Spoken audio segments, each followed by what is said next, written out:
This is a story that I've told to many friends and passersby I've met on the trail. I'll admit it's not the scariest thing you'll ever hear, but it's one that creeped me out and I was never fully able to explain it. Full disclosure, I'm a pretty accomplished hiker and backpacker. I know how to keep myself upright and out of trouble. This past year, I hiked the Pacific Crest Trail. There was about 600 miles of the trail that I navigated completely alone, sometimes going days, almost a week without seeing another human being. This is extremely isolated, so if anything wild happens, it's going to be a while until emergency services reach you, if they even do. On one of these sections, I was alone in Northern California, slightly north of Shasta. Mount Shasta, as I'm sure many of you know, is a hotspot for all kinds of weird legends and rumors, going all the way back to the late 1800s. The original myth that I heard was that Shasta had this cave system that accessed some ancient underground city. Next, I think it was the story of Saint Germain, who allegedly hiked down the mountain sometime in the 1930s. This led to some modern-day cult practices and followings. These are just a few of the crazy stories about the national park area. I get to this beautiful spot and I knew it was the best spot to set up my camp. It was gorgeous. 360 views of woods in the valley below, and mountains everywhere. I could see it raining on Mount Shasta, probably my favorite campsite in NorCal. I still remember the exact mile and I have some footage of the site during the daylight. It's the exact kind of spot that goes viral on social media pretty much every day. I set up my tent and after admiring the sunset, I went to bed. I could see outside below the vestibule when I was laying down inside my tent, and as I was trying to go to sleep, I saw this white light in the valley, maybe a quarter to a half mile away, not right near my tent or anything. I was not close to any towns. In the Sierra Mountains, which were south of this area, I would see an occasional remote cabin in the woods, so I figured it was something to do with that. But there was zero access points or dirt roads, no forest clearings, just thick woods surrounded by mountains. I looked at the light for a bit and tried to think of what it could be, but this is a pretty remote area, so I couldn't really think of anything. I was tired from hiking all day, so I didn't put much more thought into it. I'll admit it was perplexing though, because of the location, as there wasn't anywhere for a car or a four-wheeler to bump around at. It couldn't be a hand light, it was too bright, and it wasn't moving. So it couldn't be a helicopter making a crazy rescue landing. I'd be able to hear that from a half a mile away, especially from this open terrain. After a while I just gave up. It had no discernible features and was starting to drive me kind of crazy. I gave up the thought and just did my best to go to sleep. Fast forward a little later, I'm still thinking about the damn thing. I look out again and notice there's another light now. It was an orange light slowly circling that white light. It was slowly morphing in shape as it circled. I watched it for a long time, trying to understand what I was looking at. It had a very calm motion. It was almost mesmerizing. It wasn't like what a lot of people would claim to be an orb or any kind of UFO experience where it darts around and then vanishes. It was weird, but it was down on the ground. It wasn't zipping all over or disappearing, so I could watch it as long as I wanted to. This really disrupted that mystery and allure, as I figured it had to be something human, something simple, something easily explained. I remembered all the silly stuff that I heard about Shasta over the years. Realized it could literally be a group of conspiracy hippies with glow sticks out in the trees, at the foot of the mountain, frying out on mushrooms, trying to welcome the aliens.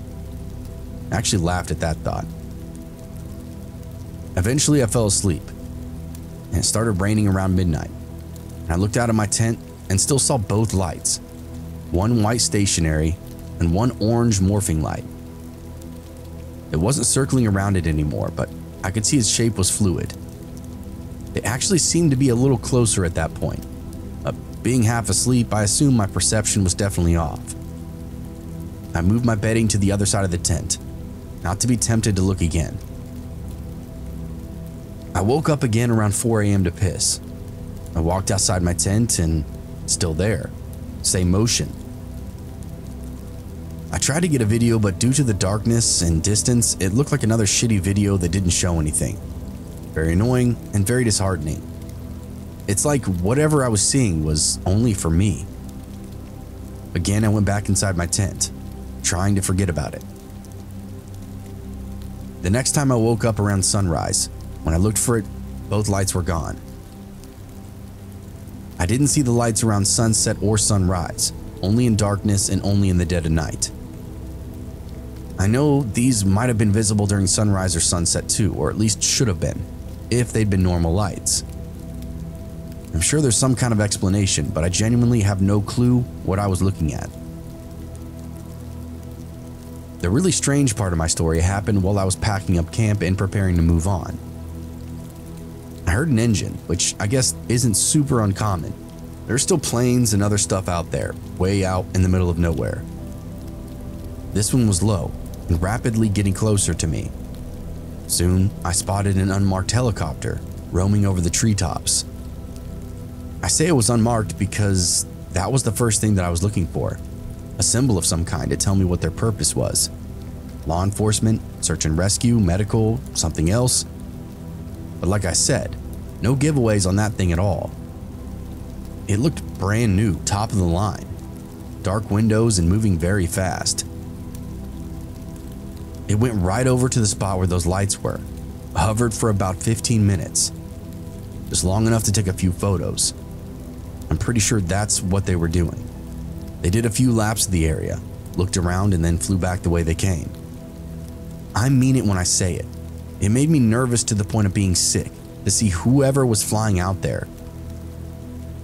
To this day, I still have no idea what the correlation is. Either way, I packed up quickly and moved on. That's all I could do. Near that area that I was camped out at, and to the right of the trail, was some thick brush, maybe 5 to 6 feet tall. This was near the Shasta Trinity Forest area, maybe 1 to 2 days after I saw the lights in the woods. I was hiking alone and noticed about 100 foot away from me. The brush was being flattened by something and it was moving very quickly. It was approaching the trail I was going to and would end up right next to me if I continued on that pace. I couldn't see what was flattening the brush, but it had to be strong. It honestly reminded me of something you'd see in the Jurassic Park movie. I know how crazy that sounds, but it's the only way I can describe it to you. Anything in this creature's way was simply knocked to the ground. Small trees, bushes, grass, everything. I froze up. I assumed it had to be a bear, and I still think it was, but I didn't want to surprise it and have a really close encounter. Like I mentioned before, I know my way around the wilderness, and avoiding contact of any kind was the only way to be sure. As far as I could tell, this thing could only smell me, not actually see me. I had to try to even out the playing field somehow. I yelled stop as loud as I could, and it stopped completely. I remained still, waiting to see what was going on, but everything was just totally still around me. Really quiet everywhere, total silence. I got pretty unsettled. Started talking to whatever it was as I walked by. Just kept saying things like, I'm gonna be walking by you and then I'll be on my way, friend. I hope you're having a good day. I kept walking, kept looking back, but nothing moved on from that point forward. Like I said, it probably was a bear. Black bears are generally like big raccoons and don't want to interact with humans. I encountered a few bears, and they always ran away when I told them to get lost. But the part that really gets me is this. As I explained, this was 2 days after I saw those lights, but I was only a few miles away from that same campsite. I stopped to thoroughly explore the area and map them out for myself. On the same day that I had that bizarre bear experience, or whatever it was, when I got back to my camp that evening, I was getting ready to tend to all my chores when I heard walking again. This time it was lighter. I looked up and saw a man. He was pretty far off, I'd say at least 50 yards, just pushing through the bush. He was well off trail, but didn't look lost or anything. He stopped when I looked at him. We both just kind of sized each other up in the moment. I said hey and waved, but he didn't respond. He just turned and kept walking that same way, right on by me. He would cast a glance in my direction every few steps, so I knew I wasn't crazy. There was a person there. What stood out most to me was his attire. He didn't have a backpack, a bag on his shoulders, nothing, not even a fanny pack. We were like over 100 miles away from any kind of facility, so being out here empty-handed was almost a certain death sentence. This guy looked healthy, confident, strong, didn't have a care in the world. The other thing that really caught my eye was his clothing. It was all one solid color, gray, almost looked like he had a jumpsuit on. He had a clean haircut and black boots. He passed my camp and I didn't see anybody else, but I definitely had this weird feeling. I packed up and actually relocated just to have a better vantage on the area, and so he didn't know exactly where I was. I'd make him work to find me again, if that ended up being a desire of his. I put my camp up on this little hilltop that had a really good tree cover on all sides. I didn't pop my tent up, but created a little makeshift shelter and hid my belongings as well. It was secure enough to my liking. I didn't see the guy. I didn't see anybody else. But that night, I definitely saw flashlights way off in the trees. It had me on edge the whole time, especially whenever they angled in my direction, but thankfully for me, they never came too close. Whatever they were looking for, it was back where I camped before. I barely got any sleep that night, only passed out after the lights went out and everything got real quiet. I broke down camp at sunrise the next morning, what little of it there was, and set myself a sturdy, rigid schedule for the day. I wanted to put the miles behind me and get out of this weird area, which had originally been my serene little vista. Now it was plagued with all kinds of weird shit, and I decided it definitely wasn't worth all this. As I beat feet all morning into the afternoon, I saw that same helicopter pass through the area several times, zigzagging into steeper areas. Fortunately, they never came to pester me. Probably didn't even know I was out there. Eventually, I intersected with the main trail, caught up with some other hikers. After speaking with a few of them, I noticed that some had said how NorCal was a little unsettling. The SoCal desert is very windy, and the Sierra Mountains have tons of flowering streams. NorCal doesn't have as many streams or as much wind, so there's just this silence that pervades, which can honestly feel ominous, especially out there in the dark. That's my explanation for the feeling, at least. After going through the SoCal desert, the Sierra Mountains, NorCal, Oregon, and Washington, NorCal was the only section that was a little unnerving to me, and I did portions of each of these sections alone. There's just something about that area, something about the time that I was there. Something was going on that warranted whatever activity was going on. The other hikers commented on the weird helicopter sightings, though none of them saw any silent weirdos stalking the woods, nor any giant creatures pressing the foliage flat. It was doing the same thing that I'd seen it doing, just flying around real low, investigating from the air, then zipping out of sight. We spent some time comparing notes on all the weird stuff that we'd seen, but ultimately didn't come to any kind of logical conclusion. We went our separate ways, and I finished my hike a little ahead of schedule. My creepy encounters was enough to speed me up out there for a while. After I returned home, I'd say maybe a full month later, I saw something online that caught my eye. A headline. It said a hiker had gone missing along the Pacific Crest Trail. I always find these stories pretty engaging, as this is a lifestyle I live, and I feel like it could potentially happen to me, so I always follow these cases closely. You just never know what you might learn from somebody else's mistakes. The person had vanished from the exact area I was in when I saw those lights, and the guy walking by my camp. They were pretty certain that that was her last known location. This person was never found, and after my experience, I really wonder what the hell happened to her out there, and how close did it come to happening to me.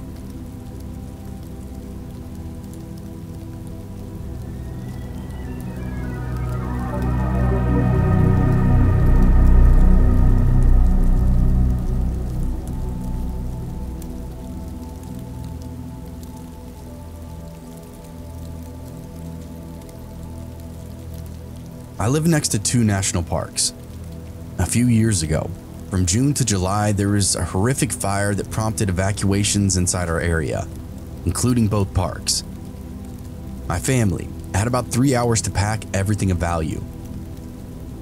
Luckily, we didn't end up having to evacuate. Still, the entire thing was a total cluster, and it made for a lot of stress, a lot of damage, and a lot of danger.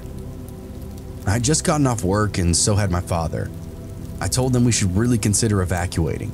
At first, they weren't taking my advice, but when they saw the mountains burning, the whole face just up in flames. It looked like walking in a Mordor, watching trees erupt into flames, fall into the inferno, right there just a few miles away from us.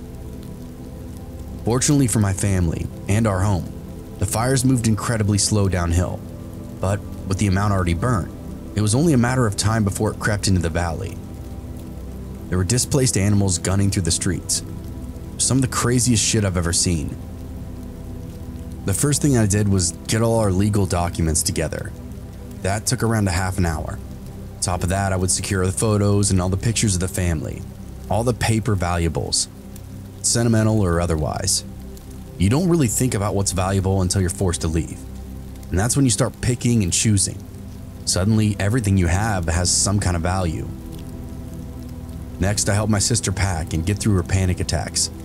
She was around 8 at the time. It was absolutely heart-wrenching to having to tell her that we can't take all of her stuffed animals. She could only take a few. I then had to talk her out of only bringing her stuffed animals, maybe packing some clothes or hygienic stuff too. I ended up packing a lot for her because she was just so sad. She finally settled on a few, one being an elephant that she got from an ambulance when she was 4. Next, I checked on my other sister, who was oddly calm. She'd packed everything she wanted into the small bag. Looking back, I think she was just in total shock, like fog of war type thing.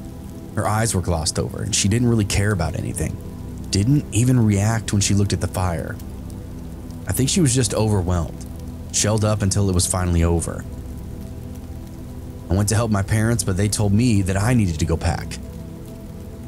I ended up packing some of my expensive stuff, like my purse collection. I also packed important items and my artwork and almost had a mental breakdown. It was summer. I was on the top floor. I ended up overheating, having a full-blown panic attack, hyperventilating, sweating, heart beating hard enough to scare me. I realized just how many of us were under one roof, animals included, and we could all die. Then I thought about everybody else. It was like my first existential crisis. It was a pretty good time for one too. It helped kind of put everything into perspective. Next was packing up all of our animal stuff. At the time we had 12 hens, 2 guinea pigs and 2 dogs. We packed food for everybody and started getting everything together. Harnesses, water bottles, food, bedding, hay, everything we might need for a couple of days. We'd have to restock on everything on the road if we were evacuated for any longer than that.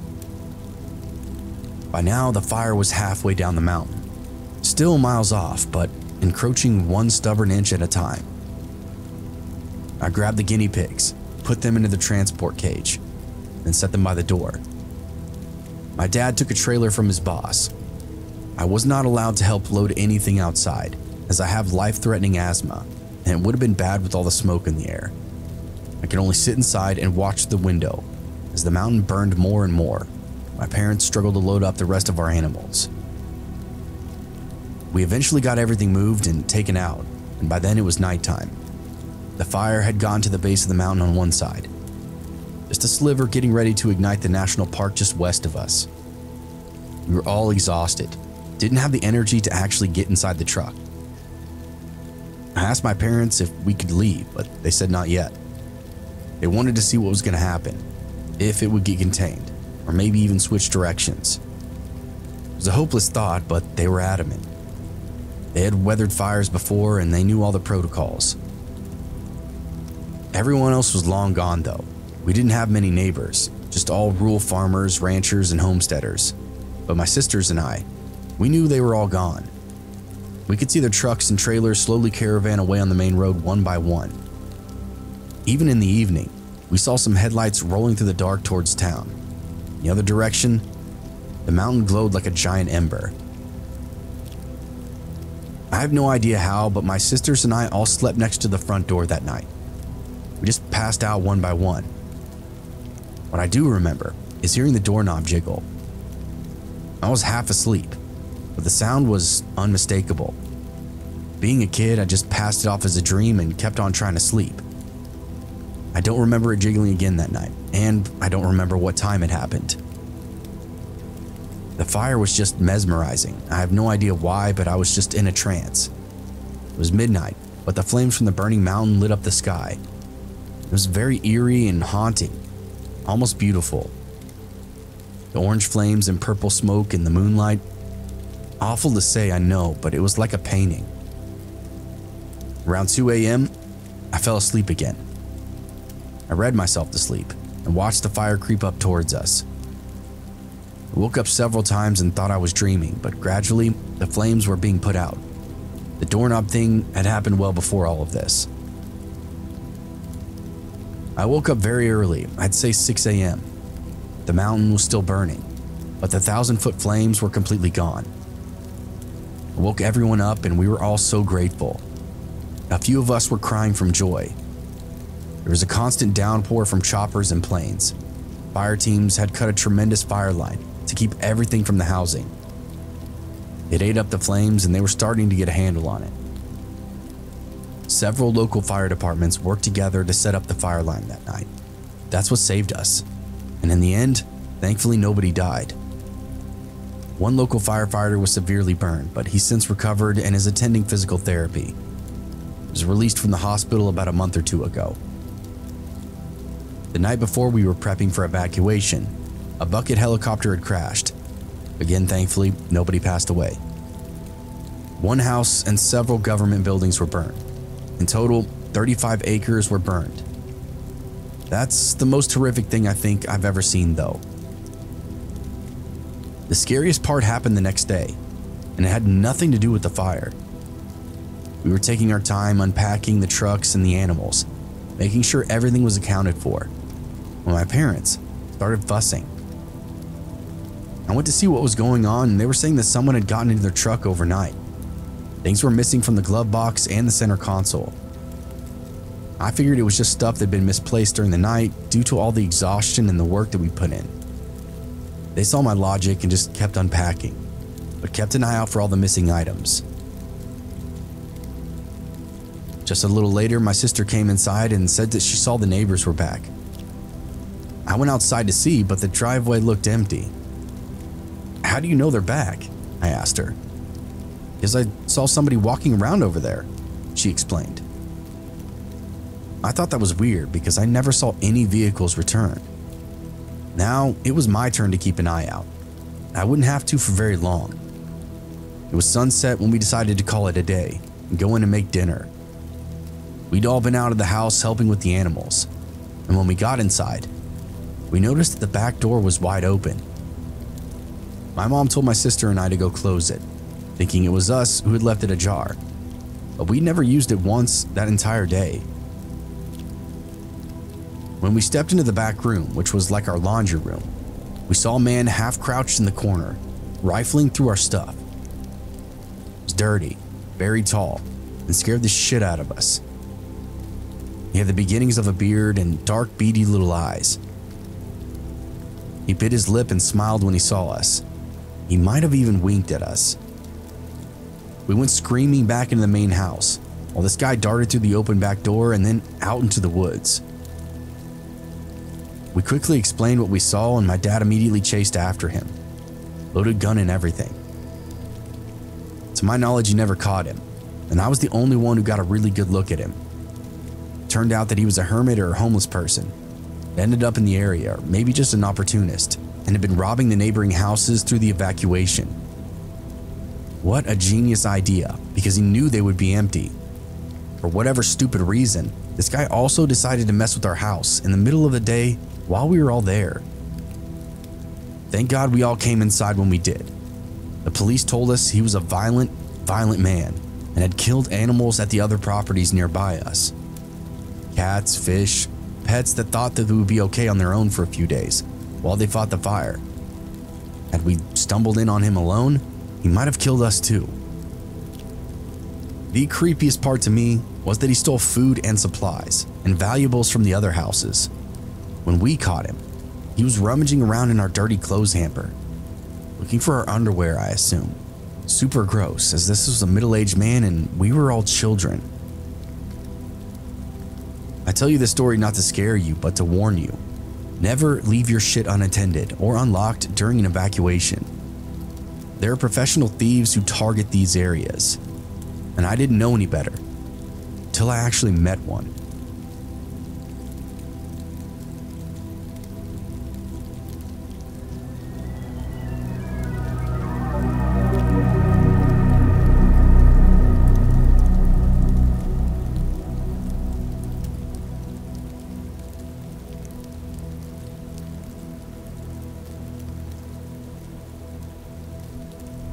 I was traveling solo around the Olympic Peninsula in Washington State, making various stops in the Olympic National Park. I decided to stop in Quinault for the first time and take a random road that dead-ended at this beautiful spot at the edge of the river. There was this ancient footbridge that led across the river, but it looked like it might collapse if I tried to cross it, so I ended up not deciding to go. It was off-season, and I was not in a tourist area, the only one there. So unusually hot outside that I decided that I needed to get in the water. I backed my car all the way to the edge of the dead road, faced it out in the direction that I needed to leave. I started hiking through the thick brush and then down an embankment to the edge of the water, as there's no path. It's a pretty rugged area. It was mid to late fall. I didn't have a suit since I didn't plan on swimming, so I just took all my clothes off and got in the water in my bra and underwear. I had a nice swim, but I couldn't shake the feeling that I was being watched, even though I was in the middle of nowhere. There's no predators or whatnot here, but I felt like the area was open enough I didn't have to worry about getting attacked by anything. Still, that feeling would not dissipate. After about 5 minutes of that creepy feeling, it was enough for me to want to head back, and so I decided to climb out, turn my back to the other side of the river, and walk towards my clothes and shoes that I'd left behind. I kind of felt like an idiot for leaving so far away, especially with the vibe that I had creeping down my neck the whole time, but it was the reality of the situation. I wasn't going anywhere very quickly. When I turned around, there was this big, tall man standing in plain view, just across from me on the other side of the river, but higher up on his embankment than I was on mine. He was wearing this rain poncho that was made of animal pelts, had long hair full of sticks and twigs, looked like he'd been out living in the wild for a very long time. We stood just staring at one another, me frozen in terror for what felt like forever. And all of a sudden, he just took off frantically in one direction, on that footbridge leading across the water. Then it came together in my head. He didn't want a chance getting in the water, so he was just going to beat me to my car.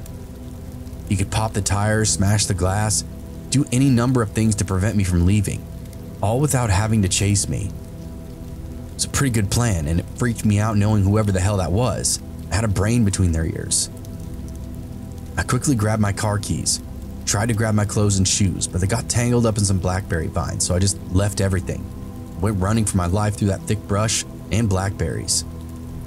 I was barefoot in my underwear, trying to make it to my car before he made it across the river. There's no doubt in my mind what he was trying to do. He started whooping and cheering as he ran along. I could see him almost skipping with delight. This unsettled me in a way nothing else ever really has. It was almost something like Out of the Hills Have Eyes or Wrong Turn or something. Almost like a childlike energy escaping directly from this large, hulking, terrifying forest dweller. When I made it out of the blackberries, I could see he was crossing the bridge toward me very rapidly. I got to my car and flung my door open just as he arrived.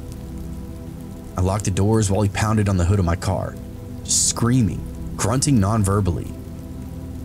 The moment he went for my driver's side door, I hit the gas and took off as fast as I could. I looked back and he was chasing after me. His eyes were going wild and I could see that his teeth were just all jacked up. Some were missing, some just rotting right out of the gums. This was no shit a hillbilly, and I was probably just swimming in the pool he gets his drinking water from. Sorry, dude. He must have run after my car for at least a mile until he faded into the rearview mirror. He ran like something I'd never seen though. These incredibly long strides, pumping arms. He was trucking it, but obviously wasn't enough to keep up with me. Seeing him so consistently in the rear view was one of the most unsettling visuals I've ever seen. I was bleeding everywhere from running nearly naked through those blackberries. I was wet, unclothed, shaking and crying. Had I hesitated for literally 10 seconds longer, I don't think I'd be telling you this story. Even typing the story out again these years later, I'm starting to shake. I felt like I was being hunted, and that's the only way I can really describe it. I will never ever go back to that area, and since that moment, I always bring a hiking buddy with me when I venture out into the forest. That day is going to haunt me for the rest of my life. I've had many years of therapy since, and that experience is still as vivid as the day it happened to me.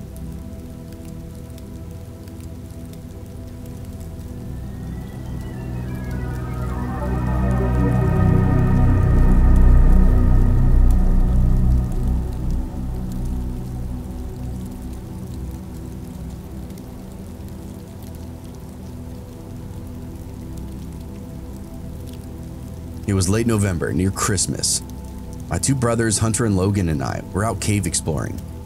We would often venture out into public caves that were local to us and explore them until we reached a dead end or it became humanly impossible to fit through some kind of hole. However, we did get bored of the same old caves, so this time we decided to venture out into other states. Living in Georgia, we took a road trip to Colorado and explored many caves. The locals that we talked to had a bit of knowledge about where to find caves and which ones were good and which ones were bad. A lot of the locals told us about one cave in particular, saying it was very dangerous but very fun to explore if you knew what you were doing. At 22, 19, and 17 years old, respectively, the word dangerous was all we needed to hear. We gathered all the information about the cave's whereabouts, then headed out around 6 a.m. the next morning. It was easy enough to research because it was situated just inside a national park, but could be easily accessed by a number of trails, depending on how far we wanted to hike. The locals gave us the rundown on the place to park and walk in. Fast forward to when we arrive at the gravel parking lot for the trails. We were honestly expecting a decent amount of cars, but we only saw one beat up station wagon that looked like it was from the 50s. It had moss and weeds growing into it. Kind of creepy, but you have to remember, this was a routine situation for us. Prepping our gear out in some seedy middle of nowhere parking lot. It was all normal. We'd all seen cars in much worse shape. Some of them would literally be propped up on cinder blocks, windows blown out, engines stripped. People leave the craziest stuff behind at trailhead parking lots. It's weird. Some of them are so unkempt and rural that it just gets left there for years and years at a time. So honestly, none of us really thought much of it and headed into the woods. The trail was plain as day. We double-checked the terrain and direction against a map that we'd printed out. Everything matched up. Now that we had a location and we had a direction, and with all our gear packed, we could confidently step into the forest and start out our journey. We got maybe 30 minutes into the woods. During that time, discussing our emergency plan if something were to go wrong. That's when we heard this blood-curdling scream. It echoed through the forest from what sounded like a couple of miles away. We all kind of froze in fear, but a few minutes later, we start off again as if nothing had happened. "Are we not gonna talk about that?" I said to them. "Dude, it was probably just some stupid coyote," my older brother Hunter said. "Yeah, there's mountain lions out here too, man. They make us sound like a woman screaming. It's pretty normal stuff," Logan explained. That was enough for them. I, however, still had this apprehension about venturing in an unknown area, especially with screams in the air. We'd done a lot of hiking, lots of caving, but never had we just casually strolled by a noise like that. Regardless, we were already well into the wilderness. I couldn't just turn back by myself. That seemed more dangerous than anything else. I put faith into my brothers and the research and continued to follow them into the trees. We got about an hour and a half into the hike, finally found that cave entrance that we were looking for. Outside of it was what looked like somebody's bloody socks. I immediately pointed them out to my brothers. "Dude, is that blood?" I said, turning them over with a stick. It was clear as day that someone had been injured, and we hadn't passed anyone while walking along that trail. Somebody probably cut themselves in here without shoes on, or maybe even have blisters from walking around in boots. It happens, my younger brother said. "And then they just left their socks here?" I asked. Logan hesitated before saying, "Yeah." I shook my head. "Do you think they're still in the cave then?" I asked. "No way," Logan said. "Well, we didn't pass anyone on the trail coming from the trailhead. We didn't hear anything but that scream. Now there's bloody clothes at the mouth of a cave. All of that isn't weird to you?" I asked. "There's like 10 trails that lead to this cave," Hunter reminded me, always being the voice of reason. "I bet you they got injured, used their socks to stop the bleeding, then went back down a different trail to a different parking lot. Man, I don't know about this. I felt off since we entered this forest," I said, hoping that at least one of them would agree with me. But they both continued on as if nothing was there. They almost seemed irritated. "Bro, stop being a wimp. We've been in at least a million caves at this point, and this one is no different than any of the others," Hunter snarked at me like I was ruining the trip for him. I was very off-put by this whole situation, but my brothers didn't really seem to care. So we turned on our headlamps and put on our hand warmers and our thick jackets as we started off into this unknown cave. I was the last to go in, and when I was entering, I felt a voice in my head telling me to turn around. I can genuinely say it was one of the strongest feelings I've ever felt, and just like every horror movie, I ignored it and went in anyway. After about 10 or 15 minutes inside, it was very tight. We had to crawl, which I guess was no problem, seeing that we're all relatively small boys, none of us even over 160 pounds. I was actually the tallest at 6 foot, but I was a skinny kid. I wasn't afraid of tight spaces. We laid down flat and began to shimmy through some of the more narrow passages. Some of them were tighter than the space beneath the kitchen chair, maybe 12 square inches to navigate. We had to inch our way through, slowly, empty every bit of our lungs to get us through. The only part about this that made me really nervous was that if something bad happened, there was no quick escape. This had always occurred to me since day one. And once we passed through one of these mouse holes, we were essentially trapped.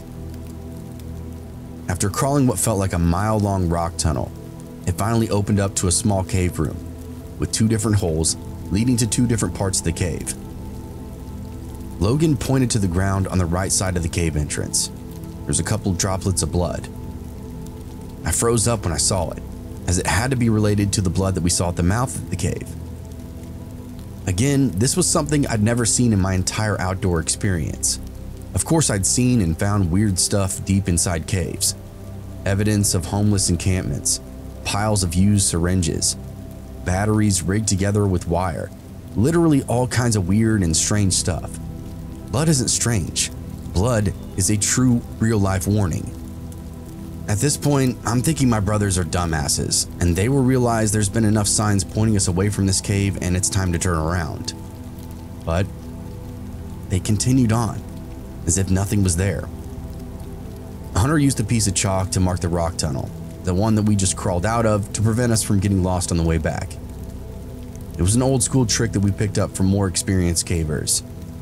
The chalk is bright enough to get your attention, but it's not permanent, so it doesn't destroy the geology for the others. "Guys, this is not a good idea," I said. But I could tell right away, neither of them cared. They were committed to what they could find down there, and I think the blood only helped to create more of a mystery inside their heads. Whatever weirdness that was going on was well above my pay grade, so all I could do was just try to explain that we needed to go back. "Dude, here, Take the car keys if you want to go. Please do. But we're not going with you, Hunter said. To avoid being left out, I continued on with them.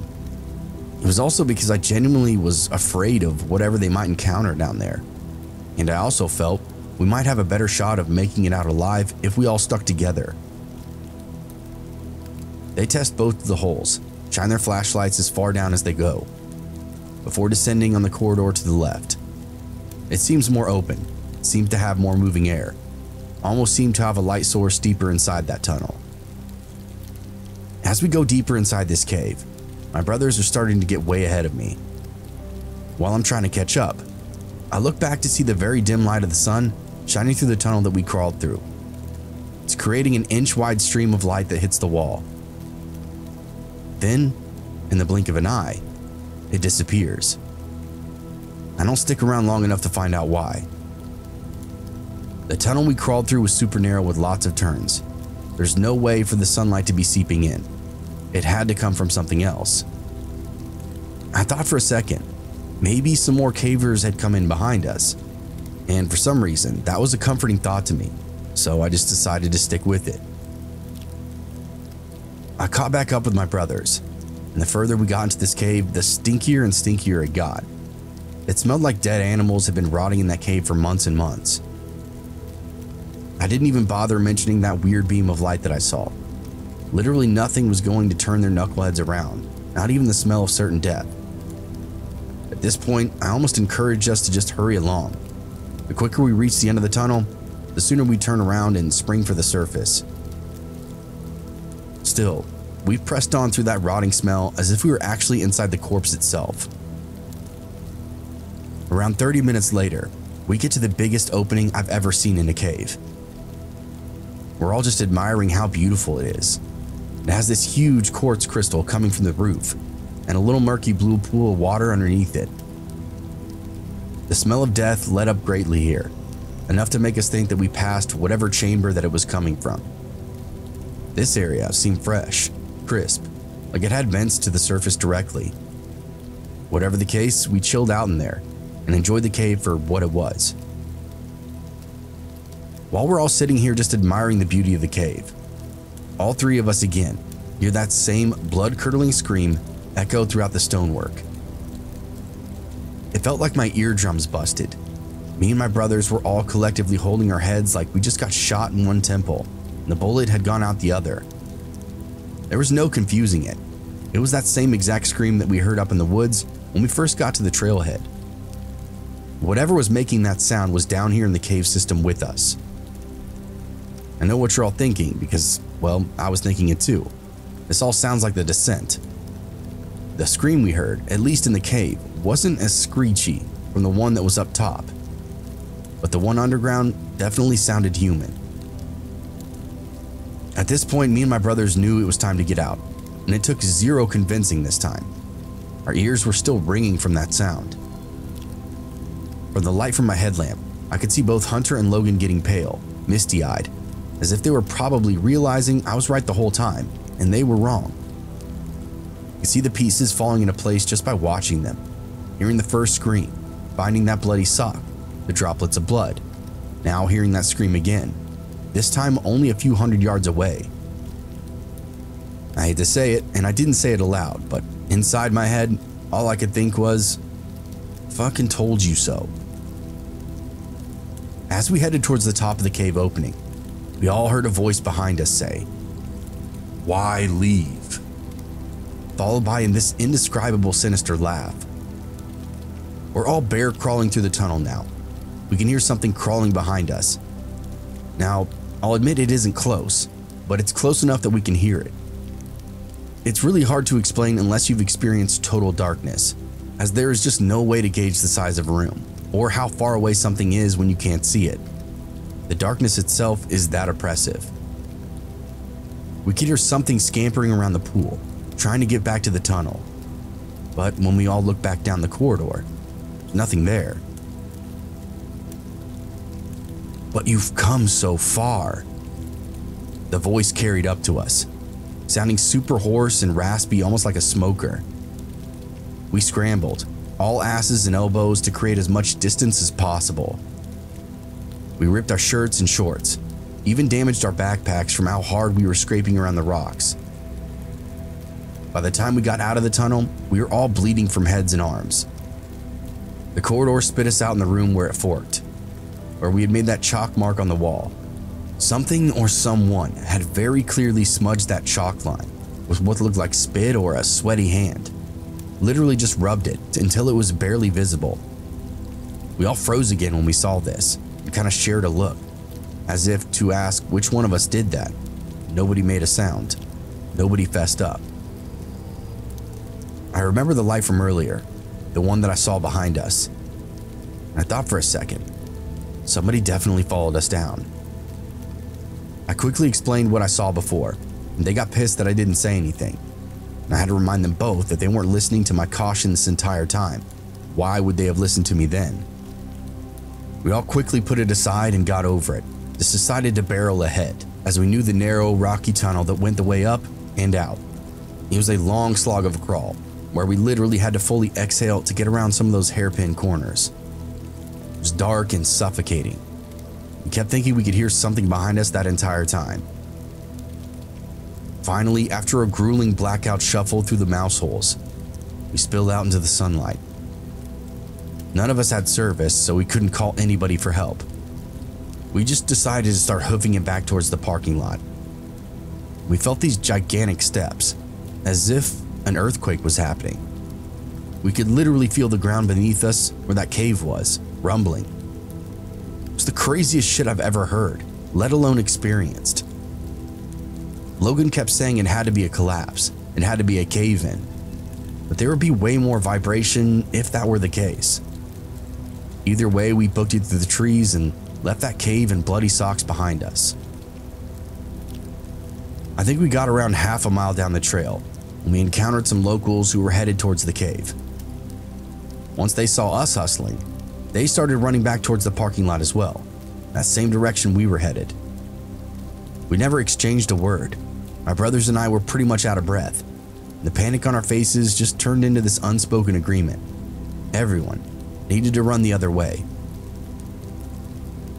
After 25 minutes of running, we make it to the car and get in and just take off. We get back to the main road and we're going at least 55. Things feel good for the first time in a while. Peeling down a super narrow dirt road, AC blasting, water in hand, safe, intact. As we're ripping along though, we hear something in the woods. It's that same damn scream. It's far, far away, probably where the cave is, but we can hear it either way, even over the rumble of the engine. It's crazy. It made us all sit forward immediately on edge. We didn't stop the car for another 6 hours. We called the local authorities, and though you would think they wouldn't believe us, they said they'd gotten several reports about weird sightings in the forest, especially around the mouth of that cave. They also told us that station wagon parked in the gravel belonged to a 45-year-old hiker who went missing 2 years prior in those woods. Getting a wrecker back there was impossible, so it became a Forest Service problem. And they were pretty notorious for their cleanup time.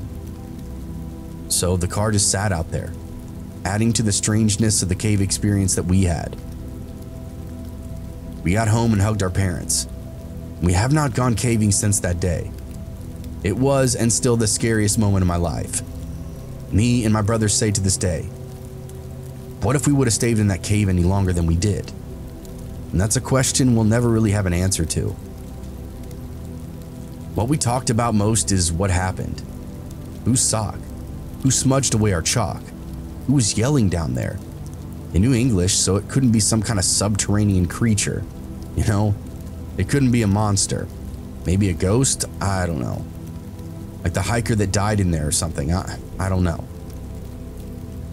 Ultimately, I think we all just chalked it up to a prank by another group of cavers who saw that we were kids. And like that old commercial says, the world may never know.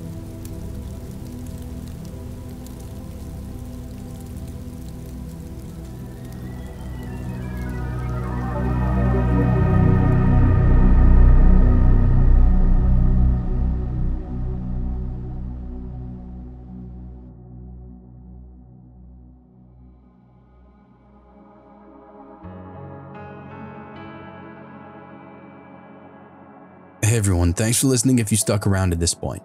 If you haven't yet, please hit the like button, the subscribe button, and that notification bell to be notified when future episodes come out. If you have a true scary story of your own, feel free to send it to my email or post it to my subreddit. You can stalk me on Twitter and you can stalk me on Instagram. All these links are below.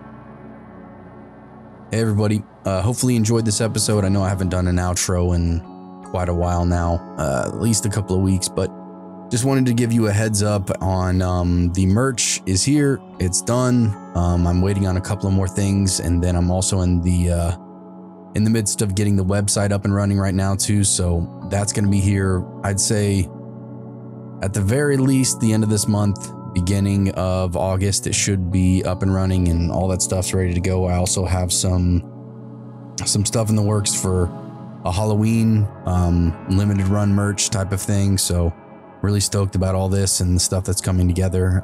So yeah, I think I will do it in real time. Check the what's it called, the poll that I put out yesterday. If you're not like tuning into stuff like that, at least I know sometimes it's hard to do so, and not everybody gives a shit and or wants to, but most of the time in the community tab, I'll put up a poll about what themes you guys want to hear next, and then just kind of go off of whoever wins or whatever gets the highest votes is usually what I do, and then the runner-up is usually the one I do the following or immediately after that one in whatever week it's posted. So looks like Hitchhiker Stories won by about 2%. So Friday, Friday that'll be out, and then next week will be Retail Stories and Summer Camp Stories. All right, I think that's it. I hope you enjoyed this episode again, and I also hope you really give a specific shout out to Enect, which is his channel's name, Simon, who does all of my music and stuff like that for this channel now. I just had him do a second Ambience, which you've heard in this episode, and the last one I got him to do a new transitional piece between the stories, so that's kind of new, and then a new outro song as well, which is really, they're all really fucking awesome, and I absolutely love it. And it's all kind of like themed around the old school PS1 horror style and things like that, which I'm really passionate about. So yeah, shout out to you, dude. I don't know if you're listening or not, but thank you again. And yeah, I'll see you guys on Friday for Hitchhiker Stories, and then again next week for Retail and Summer Camp. All right, guys. Cheers.